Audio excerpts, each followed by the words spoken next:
Mga kababayan, pakinggan po natin itong naging panawagan or pahayag ni Senator Bato kay PBBM. Para po kasi sa akin mukhang nagmukha na naman pong masama ang Pangulo sa panawagang ito. Ating pong panoorin at ating pong pag-usapan. Ito na po. I am appealing to you, Mr. President. Please, listen to these people. Mr. President, sana ibalik mo ang buhay nito mga tao na ito to normal. Not only to the QGC members, but also to you policemen. Galing pa ito sa ibang region na ilang araw na dito, walang matinong higaan, walang matinong kain, walang matinong tulog, walang matinong ligo.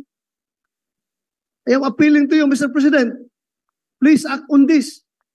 Huwag ninyong isara yung utak ninyo para mahuli lang si Pastor Kibuloy. You are willing to sacrifice everything. That's only an appeal. I hope you are listening. So again, I'm throwing back to you the question. How long do you intend to stay there? Sir, same with the commitment earlier. We won't stop until we arrest Paulo Kibuloy, sir. We believe he is in KOJC compound and we will look for him.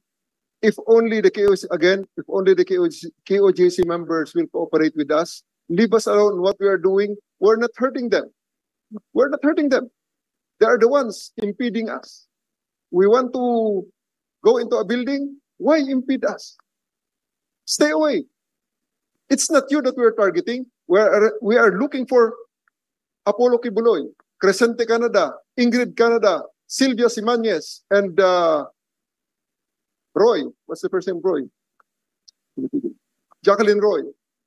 Those are the peoples that we're interested in. We're not interested in Dr. Badoy. We're not interested in Marlon Acobo. We're not interested in Banat Bay.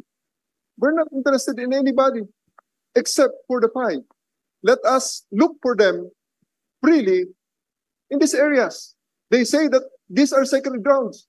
We see that, sir, this is really of no point of debating, considering that the court order still subsists, and it will be a great dereliction of our duty if we will stop and we will not comply with the court order. We have positive information that Mr. Kibuloy is in the compound, and you have seen the challenges that we faced in the past 13 days. And of course, I would like also to, pasensya na po kayo, dahil kung isa lang talaga, there's only one person who can end this all. The Son of God. Claiming to be the Son of God.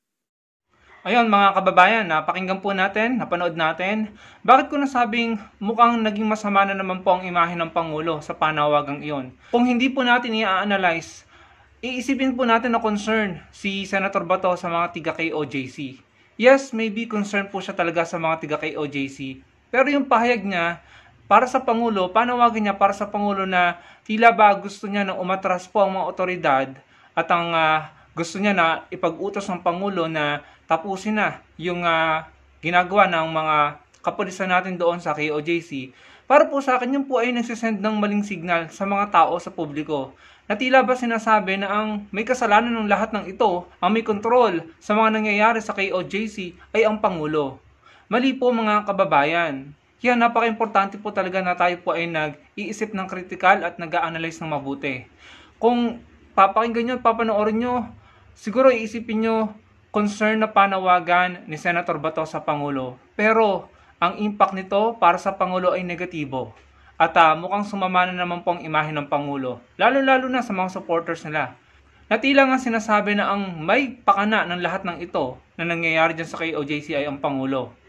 Linawin natin mga kababayan, wala pong kinalaman ng Pangulo dyan at hindi po nakikialam ang Pangulo sa batas, sa legislative at sa judiciary. Sino po bang may utos ng warrant of arrest? Arestuhin si Kibuloy at yung mga kasamahan niya. Sino po bang may utos? Hindi naman ang Pangulo. Ang may utos dyan ay ang korte. Ang hustisya ang may utos. Sino nagpapatupad? Ang otoridad, ang ating kapulisan, ang ating PNP.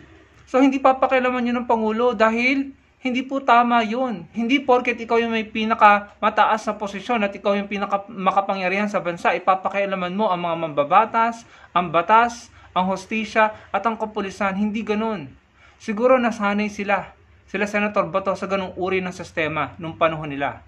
Kaya mali na nananawagan siya sa Pangulo, hindi ito kontrolado ng Pangulo. Kaya para po sa akin, nagmumukha na naman pong masama ang imahe ng Pangulo sa mga ganyang uri ng panawagan na akala mo concern or maybe concern talaga, pero mali eh. Parang pinagmumukhang masama po ang imahe ng Pangulo dahil again, pinagmumukha na ang Pangulo ang may kontrol nito at ang Pangulo ang may pakana ng pagpapaaresto. Hindi po. Hindi pa Pangulo si PBBM, may mga kaso na si Kibuloy at yung mga kasamahan niya sa US at dito sa Pilipinas. Natenga nga lang po nung nakarang administrasyon. Pero ngayon, inaayos na at inaaksyonan ng ating mga korte, ng ating mga otoridad. So bakit sa Pangulo ka mananawagan as if yung Pangulo ang may kinalaman sa lahat ng nangyayaring ito?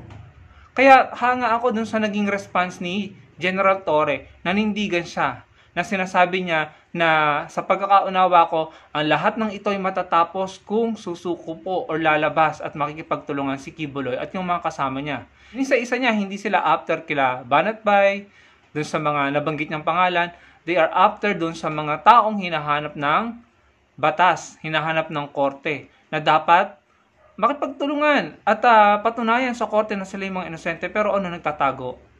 Kaya yung pong naging response ni General Torre ay may paninindigan.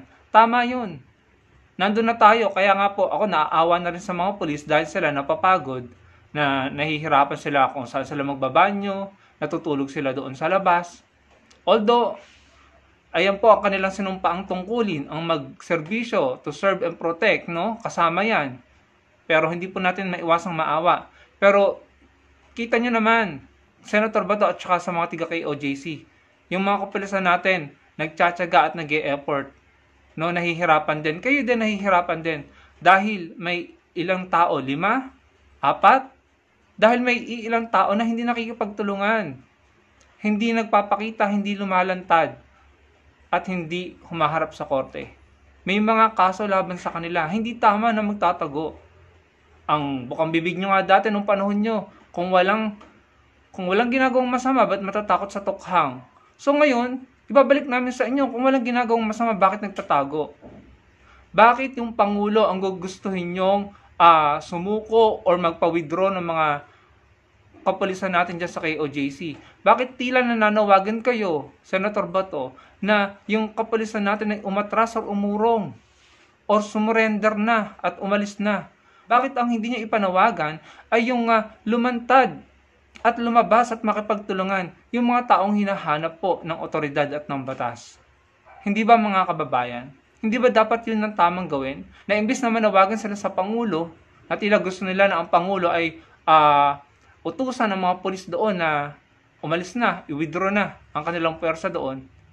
Bakit hindi yung mga tao na hinahanap at may dapat panugutan at dapat nakikipag-cooperate sa authority at sa batas, bakit hindi yung mga yon ang ipanawagan nyo na lumantad at sumuko? Para namang hindi naging PNP chief si Senator Bato. Parang hindi siya alagad ng batas dati at parang hindi po siya mambabatas ngayon. Senador siya, di ba? So, kayo na humusga mga kababayan.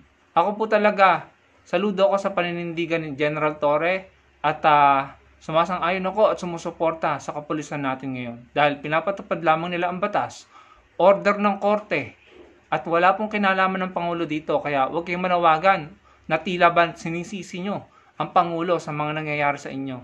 Again, hindi pa Pangulo si PBBM. May mga kaso na yung mga taong yan. Ang tama ang sinabi ni General Torre. Matatapos ang lahat ng ito, ang hirap ng mga taga-KOJC at ng mga kapulisan kung lalantad at susuko yung mga taong dapat sumuko.